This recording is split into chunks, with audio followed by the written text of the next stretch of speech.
Karibu sana Club 1999, a very warm welcome to you. And let's get on to it right away. Now, there's this mystery of why the government has implemented something with loopholes. Knowing very well that what they were doing in terms of the new notes are challengeable in court according to our constitution. Now, the two very highly likely reasons why this was done is going to shock you. Number one, to cause panic, amongst the DP Ruto camp, causing them to make moves, sudden moves, to be able to get rid of all the 1,000 bob notes that they may have, so as to avoid a situation where they'd be stuck with worthless paper, because that's what it really is. And then, of course, number two, the DCI, the investigative arm of government, would be keeping a very close eye on certain individuals to see what moves they'd make. Of course, the whole intention being to get this money, not to prosecute, but in fact to confiscate this money, which in my view is okay. But it raises a nagging question we have been asking on the main channel for a long time, and even here on Club 1999. Why is it so difficult to deal with the corrupt in Kenya? Well, it appears now the answer is clear.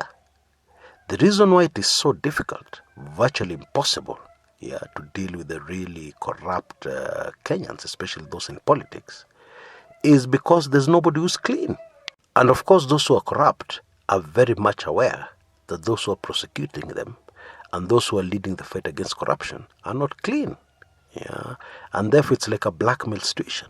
They have information, and they know that if they ever ended up in court, they would release that information about the other people, which would, of course, would mess up everything.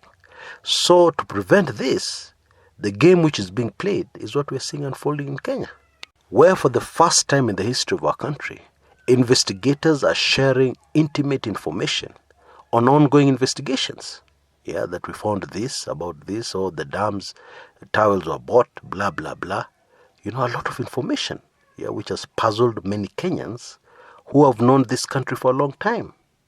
And so the long and short of it is that there's really no fight against corruption. It's all politics. The long and short of it is that this introduction of new notes and demonetizing of the old 1,000 shillings notes, making them no longer legal tender, is not really a fight against the corrupt. No, it is just pure politics. One political camp is trying to destroy the other, and the other one is desperately fighting for survival. That's really what it is. And so the main objective of the announcement on 1st of June was to shock the other side into action. And of course, when people are in a panic, they make mistakes. They tend to make a lot of mistakes. And so hopefully, the government will take advantage of those mistakes as far as possible, as much as possible. Because just think about it. This thing has been done before in India. Therefore, if you're on the team, which was planning this whole thing, even if you're not an economist, the first thing you do is try and investigate why the Indian case did not work, with a view of putting in extra measures that will ensure that you succeed where the Indians failed. And the Indians, I'm sorry to say this, the Indians have proved to be much smarter than we are.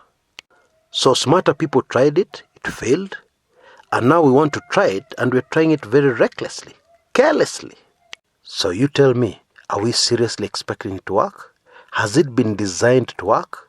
Is the objective for it to work? And meet its objectives? Be able to achieve what we want it to achieve? I don't think so. I think it should be very clear that that's not the objective. And it is in fact all politics. Now, the reaction of the DP Ruto camp is very interesting and has confused some Kenyans, because they all seem to be reading from the same script. They all said the same thing. We support this thing. In fact, the deadline should be pushed closer. We don't have to wait for October. This thing should be done in 30 days or less, or even in 2 weeks. Now, of course, those on the DP Ruto camp are very smart. They knew that everybody's looking at them and looking at what kind of reaction they're going to give. Now, even if it was you in the DP Ruto camp, how would you react? Would you react scared, panicked, terrified, and tell people, yes, I have several go downs with this cash. What am I going to do? I've panicked. I don't know what to do. No way. What you do is bluff. Yeah, pretend that everything's okay. Pretend that actually you're supporting it to the hilt. While at the same time you're talking in confidence because you already know that this thing is going to court. And that will even buy you more time. And you know that between yourselves you'll be able to figure out a way of getting rid of all that stash of old Kenya shillings 1,000 notes. Yeah. Without losing your fortune.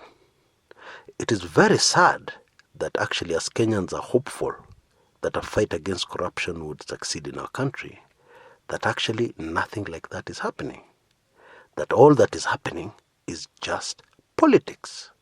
It seems that in our country, politics has become so important that it's more important than our monetary policy. It's more important than the economy of the country. That's really what it is. Because in passing some of these decisions and in making some of these moves, these people are smart people. Of course, they know there will be some negative repercussions and impact on our economy. They know that ordinary Kenyans will suffer, but they still go ahead with it because to them, the most important objective is to deal with the other side. The most important objective is just politics. Sad as it is, horrifying as it is, I'm afraid that is the truth.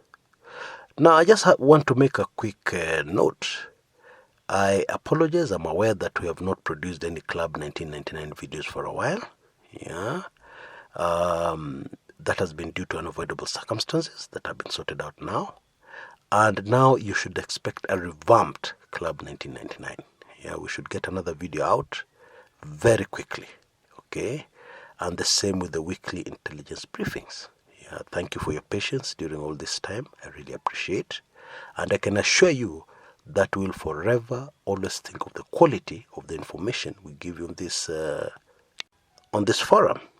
And I must tell you, going forward, the way things are looking, there's going to be a lot of sensitive information that cannot be shared on the main channel, because that seems to be where we're headed as a country. Okay, so you can look forward to a lot of sensitive videos with information that is not on the public channel. Once again, thank you so much for your support. I would not be where I am without your support, and I look forward to your support going forward and your understanding. Thank you very much. Until the next Club 1999 video, which should be out very soon, this is Chris Kumekucha.